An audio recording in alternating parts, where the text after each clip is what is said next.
What's the meaning of bookplate?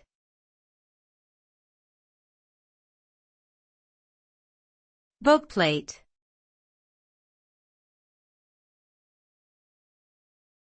Bookplate.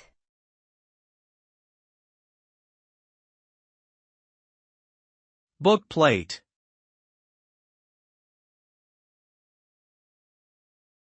Bookplate.